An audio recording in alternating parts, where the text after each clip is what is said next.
Okay, it's been a little while since I've had a video on on here, and it's because I guess recently just some random things have happened, and so I've had just haven't been playing with this that much. It's kind of interesting to see though who has came to this site through different means, name it to this channel through different means, and so it's been kind of interesting, and the feedback has definitely been cool and supportive. Anyways, a few things I want to talk about today. First and foremost, yesterday, or 2 days ago, my cousin came over. Just absolutely a great guy, and I always love talking to him because he's full of ideas, very intelligent individual. I like to bounce some of my ideas off of him, and then he likes to throw his ideas back onto me, and so we always have a good time. I always want to have bigger, more intellectual talks with him, but due to time constraints and just how vastly intelligent the guy is, it can be difficult sometimes, and we do have different theories and ideas on different things, and so it's an incredible person. Anyways, he asked me if I would be groomsman at his wedding, and when he first asked me, I said like what? And then he asked me again, and I was like, oh yeah. And I don't think I expressed enough how much of an honor it was to be asked, and then to be able to be groomsman at his wedding. So, Tyler, I really appreciate it, and yeah, it's a true honor to be groomsman at your wedding. And so it's Tyler and Kelly, great intelligent individual, and a very charming little girl. Well, I guess woman, I should say. So, and the date is August 10th, 2013. Again, he's a great guy, and she's a nice, a beautiful girl, and they're definitely very good and deserving of each other. So I wish them nothing but the best, and it's really good news that they're getting married. Both extremely faithful individuals, so they'll have a long, happy, healthy life together, and an eventual great family. I'm sure of it. Not the first wedding I've been in. Actually, the very first wedding I was ever in, I was a ring bearer at my aunt's and uncle's wedding, and we'd rehearsed and stuff. But I remember when it came time for me to do my part, I didn't want to give the ring up for whatever reason that was, and that was it actually became pretty comical. As I think I remember going to my seat, kind of just mad because they took the ring from me. I don't know what the deal was. We had rehearsed, but I was a little guy, so I wasn't like it happened a few weeks ago or anything like that. It's actually not the first time I've ever been groomsman or anything at a wedding. The second wedding I was ever in, I was one of the best men. Now, that's kind of strange because in typical weddings you have a best man, and then he'd have his groomsmen. But in this wedding, he called all four of the guys best men, and that was kind of cool. So it wasn't like I don't know. It was a little different, and that's okay. That's how I want to do it. But no big deal. That's just how it rolled. And that was Eric's wedding, Eric Crafton, and I was a younger guy then when I was at that wedding, but I still knew I was part of something special. And again, that was a good honor to be asked and be able to serve. And we did a lot of rehearsing for that wedding, and a lot of fun. Quite a bit of fun to be had there. And then now this wedding, I'm more mature. I understand how and I just greatly respect that I was picked to be groomsman, and yeah, me and Tyler really go way back. Such a good friend, a good person. Never bad company. If there's absolutely nothing to do, it doesn't matter because he's always got some sort of wonderful thing to say. It can make you feel right at home, real easy, and I'm just great to be able to have known him and to be a part of his life, even if a small part, large part, whatever way we've impacted each other. Just a great individual, and he's got a great girl to go along with that package. So I wish him the best, and that's awesome. Speaking about marriages, this is interesting because there was a thing on the Today Show this morning not afraid to admit, Kathie Lee and Hoda. It was talking about there are people between like the ages of 25 and 37 who are not engaged and are not married, and who don't even have plans, don't plan on getting married. So I'm curious, what is marriage becoming more and more obsolete? It's true that there are less and less marriages each year, but is it becoming obsolete and a thing of the past? And why is that, do we think? You know, what's the deal with that? And do you think you have to be married to say you belong to somebody? Is that the holy way? Is that the divine way to, become one with another, to dedicate yourself to another? Is that the true traditional and root way? Is that the way it should be, or you think it's just? Do you think you don't have to have the paperwork and stuff in the official marriage to say, yeah, I'm with this person, this is my life partner? Interesting topic, interesting debate. I'm just kind of curious of what some people think about that, because I'm not pro marriage or against marriage. Either way, I think if you've dedicated your time and effort to somebody and other people respect that space, married or not, I think it's still very much so a true relationship, and that's cool. But maybe marriage is that step to solidifying it and to making it official. If people don't look at it as official yet, or however that may be, either way, it's an incredible day for both parties and for family. It's a good moment. So, but I'm just curious. Is marriage becoming more and more of just an old school, archaic type of event and occasion? Just curious. Now a little update on the companions situation.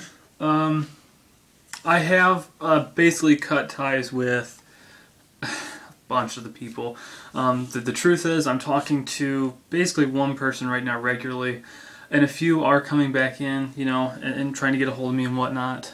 But the truth is that when it boils down to it, I want a person that is on the same page with me on a lot of levels.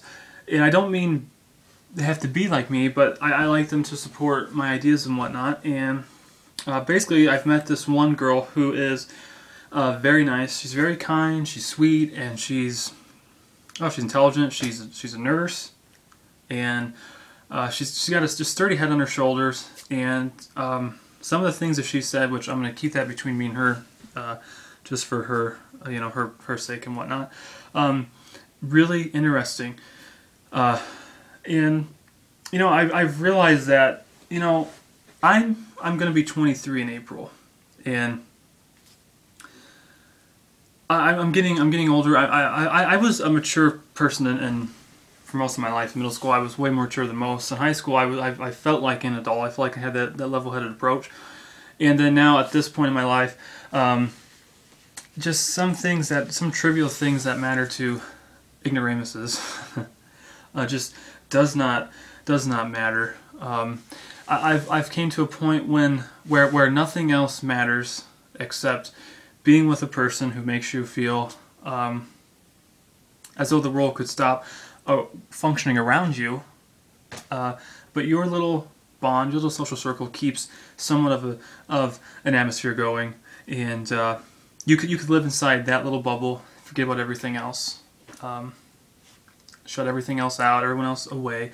It doesn't matter, because this time that we can spend together is more important than the outside functions, namely the bad stuff, the bad gunky, to quote Stephen King, that goes on outside. Just who cares what this guy says, what that person thinks? Whose opinions even matter? They're just opinions, and you're just dust in the wind anyways. So and that's funny, because I say this because some of the girls that I've talked to and that I have met in person, talked to, whatever, some of them are some great lookers, but the fact is, some of them are not great thinkers. Some of them are rude, actually. Some of them are liars. I've known a big liar, actually, recently, and some of them are backstabbers. And it's kind of interesting how some people search for these 10s or 8s or whatever you want to rate them, look-wise. And remember, you know, the person's still there long after the good looks are gone. And I'm not saying that the person that I'm talking to is bad looking, because that's not what I'm saying at all. Actually, she's pretty attractive. Not just the thing is that she does have a weight control problem, and she has acknowledged that to me on more than one occasion. And she brings it up a lot, and even some of the people she's talked to, I hope I'm not crossing the line here, have said stuff about, you know, what happens if when I do actually decide to become more intimate or whatever, and realize that her weight could be a problem. I don't know exactly what the problem would be, seeing as, you know, we're all humans, we all function, we've all made mistakes, we all look different, we all act different, we all talk different. But at the end of the day, we are all one and the same. No matter what, you know, no matter what. I was once a bigger guy. Yes, I did lose weight, and I still have a big guy mentality some of the time. But the fact is, I don't think that a big person should have to feel insecure about themselves and around others once they have matured, once they have mentally matured. And I just know that some people in my family are still immature at ages where they should be long gone over that. And that's really the biggest thing is what other people think about you, or what other people think about others. And what I'm trying to say is this girl is fantastic. It's an honor to meet her. She's the one I'm consistently talking to. If I do not have to work this weekend, she's actually making me dinner. Go to her house and eat dinner, and this is going to be incredible, because I bet she can cook. And after that, who knows, maybe watch a movie on her 1822 TV, or whatever the case may be. But needless to say, maybe we'll meet and we won't connect on the same way that we think we have, and that's fine. But the fact is, you've got to give everybody a chance, because, you know, once you've reached that level of maturity and you see someone at one point in their life and you've passed this ticket onto them, then watch them later on in their life and realize, sometimes you realize what you passed up or what you missed out on. But why did you pass up on that? Was it because they had a gap in their tooth, you know?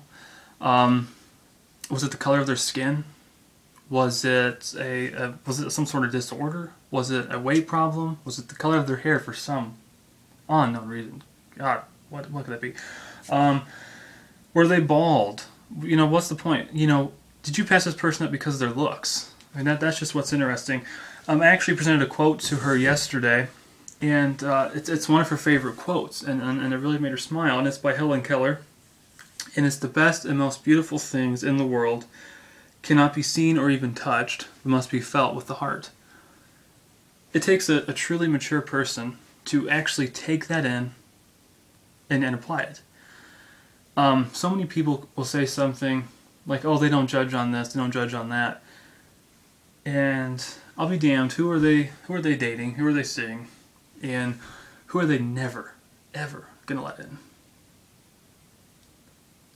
It's something that's just so, it baffles me. It really baffles me. I think I'm sort of a living testament to the fact that I don't care. I don't care too much about what you look like. I do, in the sense that if you're not clean, I do like cleanliness. But that's not a judgmental on your person. That's just a judgment on your character, on your being. And the truth is that I think that even with medical disorders and whatnot, there are ways people can get around certain obstacles. You know, as long as they're, you know, as an obstacle that's made by man, it can be jumped by man. If we can build the structure, we can build a structure to outdo that structure, to jump over that structure, to destroy that structure.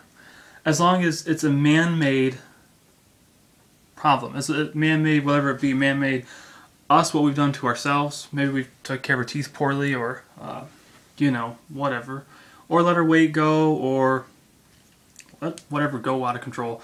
If it was a man